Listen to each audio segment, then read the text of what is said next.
I'm Willie. Welcome to my channel. Thank you for being here. If this is your first time here, please consider subscribing and hitting that little bell notification so you'll know when I publish new content.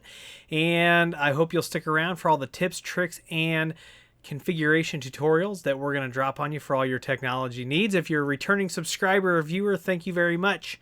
Tonight, what we're going to talk about is just a few of what I consider to be best practices for Ubiquiti EdgeRouters, things that will make your life a little easier when you're dealing with edge routers, multiple edge routers, or even just one edge router and you're managing this device long term. So let's hop over. This is the lab edge router, and one of the first things that I want to talk to you about is naming your interfaces.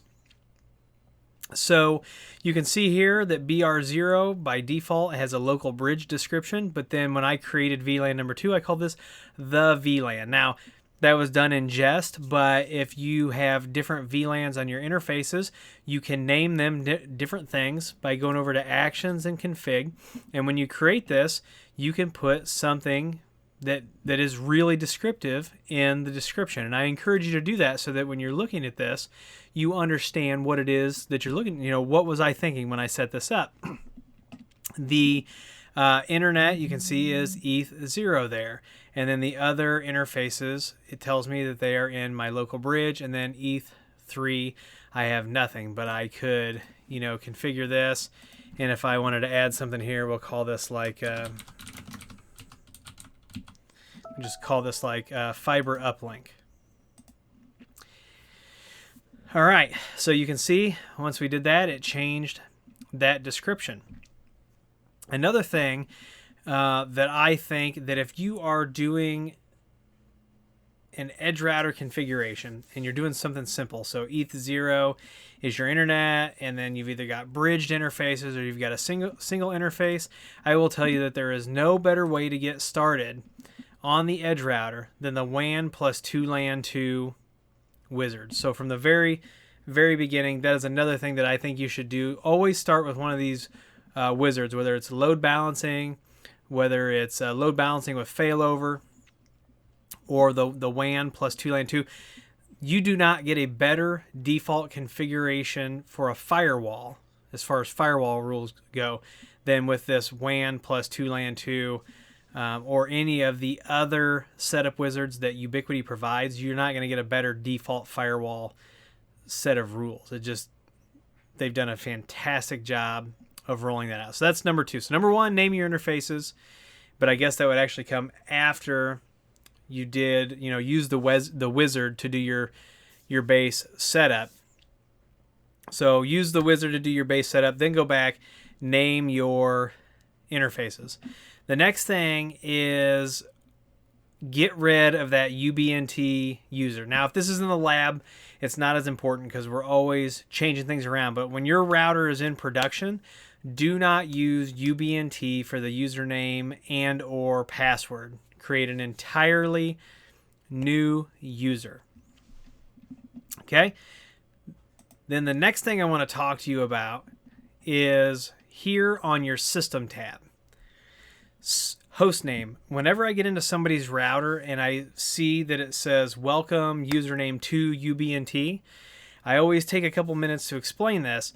This system host name is not only does it actually give the system a host name, but if you then come in here and you download a backup of the configuration file, you will see here it took this H5ER4 lab and it actually sticks it in the name of the file, right?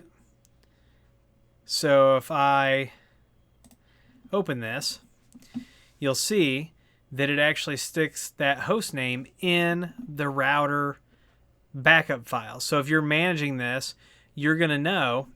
So the other thing that I would do while I'm on this screen is I would also make sure that you have a name server set, because the name server on this screen is going to be what your router actually uses to go out and perform queries for things that it needs.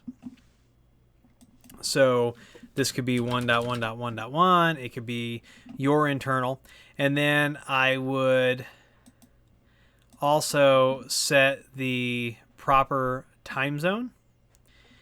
That way your log files are correct and anything else. There's all kinds of services that depend on time and date being correct.